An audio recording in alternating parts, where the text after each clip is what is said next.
You left, but somehow they still live rent-free in your head. You blocked their number, but you still check your phone. You told yourself it wasn't love, it was manipulation. So why does it still feel like heartbreak?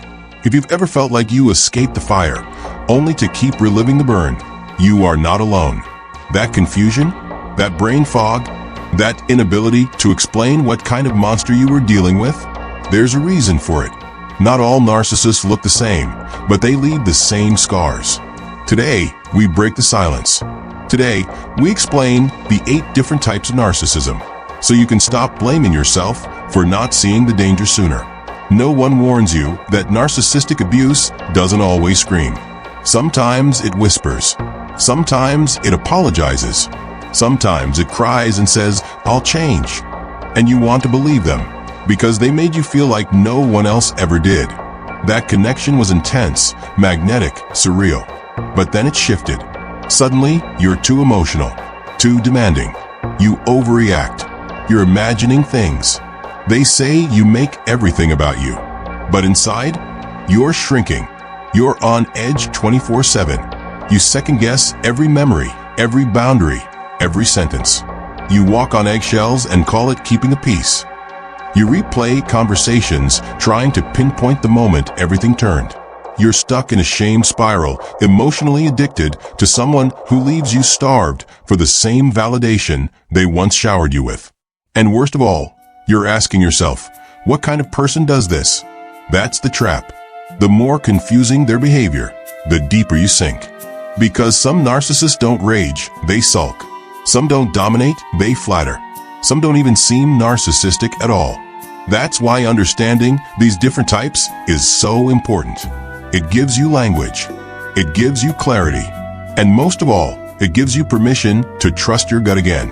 Narcissistic personality disorder, NPD, isn't one size fits all. It's a spectrum of behaviors rooted in fragile self-worth, an inflated self-image, and a deep need for control and admiration. But the way this plays out, it varies wildly. That's where the different types of narcissists come in. These aren't always official clinical subtypes. Some come from therapist observations, some from survivor communities. But they're real. Because when survivors describe their abuser, you can hear the same themes over and over, but the mask looks different every time. So let's pull the masks off, one by one. This is the classic textbook narcissist. Loud, arrogant, charmingly dangerous. They crave attention, praise, and dominance in every room they walk into. They believe they're superior, and they expect everyone else to agree. At first, they'll dazzle you. They're confident, charismatic, and magnetic. They love bomb you with compliments, gifts, and plans for a future that feels too good to be true. But it's not about love, it's about ownership. They dominate conversations. They interrupt, correct, and compete. If you're winning, they're threatened. If you're hurting, they're bored or annoyed. Their empathy is a performance at best. And the moment you challenge them, you're the enemy. They rage, they gaslight, and they make you feel like your only purpose is to feed their ego. This is the narcissist most people imagine. But don't let that fool you, because the others are harder to spot. This one is dangerous because they hide behind the victim mask. They're quiet, self-deprecating, and often seem fragile. But underneath that insecurity is the same entitlement, the same manipulation, the same need to control you. They don't yell, they sulk. They don't brag, they guilt trip. They say things like, "I guess I'm just a burden," or "You always find a way to hurt me." They weaponize sadness. They need constant reassurance and make you feel responsible for their moods, their triggers, even their failures. When they hurt you, they turn it around. "I was just expressing my feelings." Why do you always make everything about you? You end up apologizing for having boundaries. And because they don't look like a narcissist, no one believes you. That's what makes this type so isolating. You feel invisible, gaslit, and abandoned, all while being painted as the villain. This one hides behind good deeds. They donate to causes. They rescue animals. They're always helping someone, mentoring someone, advocating for something. On the surface, they seem like saints. But dig deeper, and you'll see that every act of kindness is really a tool for control. Their generosity comes with strings. Their service is always public.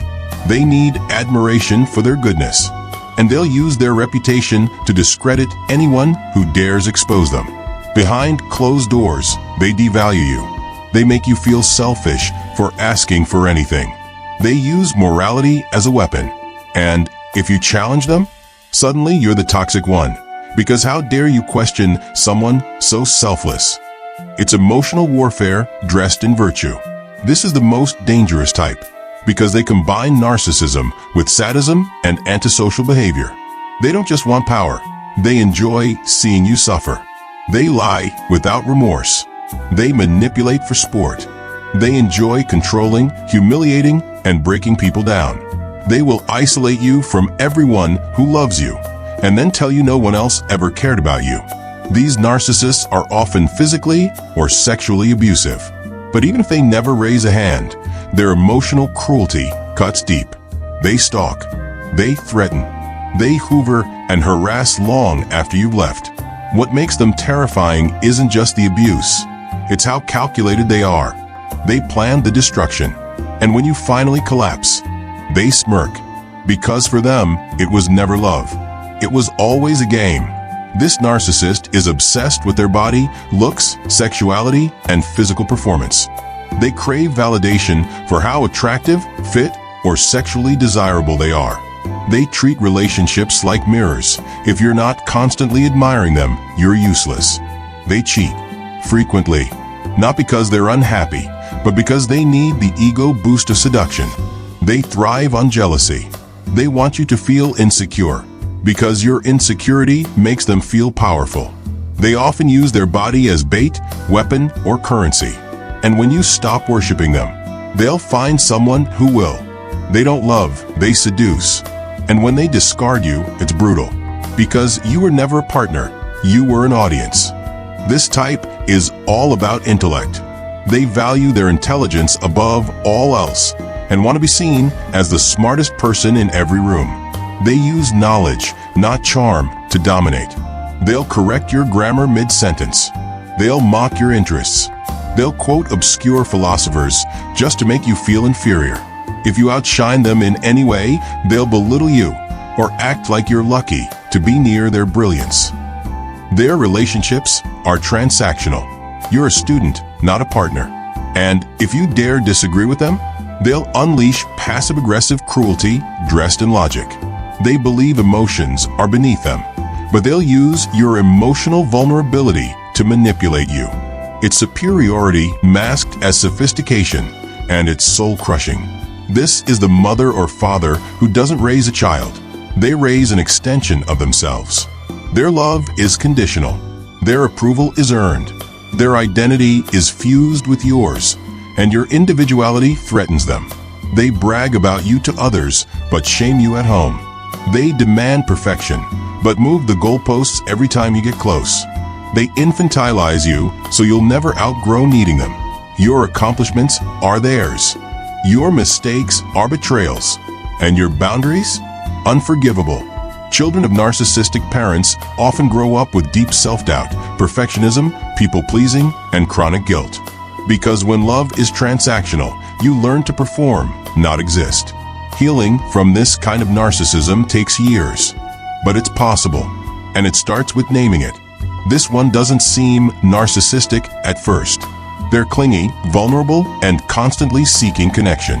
But underneath that fear of abandonment is a deep entitlement. They expect you to meet their emotional needs 24/7, without question. They panic if you need space. They accuse you of abandoning them, even if you're just taking care of yourself. They love bomb hard, then spiral into self-pity when you ask for boundaries. They don't want a partner, they want a savior. This type often overlaps with borderline traits, but what makes it narcissistic is the lack of true empathy.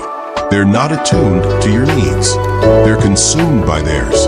You end up walking on eggshells, constantly trying to prevent emotional meltdowns. And eventually, you burn out.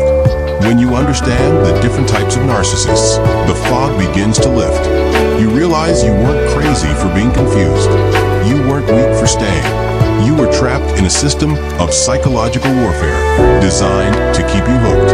And here's the truth no one tells you. You don't need to label the person perfectly to validate your pain. If it hurt, it was real. If it left scars, it was abuse. If it changed who you were, then it was enough to walk away. You don't owe anyone an explanation. You don't need permission to heal. And you don't need to keep rewriting your boundaries just because someone refuses to respect them. You get to choose peace over chaos. You get to choose yourself. Start with truth. Speak it. Write it. Say it out loud. What happened to you was not love. It was control. It was conditional validation. It was power dressed as passion. Go no contact if you can. Gray rock if you must. Get support. Trauma therapy. Journaling.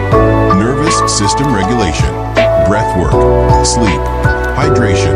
Rebuilding your identity piece by piece. This isn't just recovery. It's reclamation. You won't heal overnight, but every moment you spend reclaiming your voice is a step out of the fog. If this resonates, drop a red heart in the comments so I know you're out there. And don't forget to check the description for healing guides, survivor merch, and more. You're not broken. You were manipulated by someone who couldn't love you the way you deserved. And still, you're here, healing, learning, rebuilding. That's not weakness. That's resilience. This community is for survivors who speak truth, even when their voice shakes. If you've been through this, your story matters.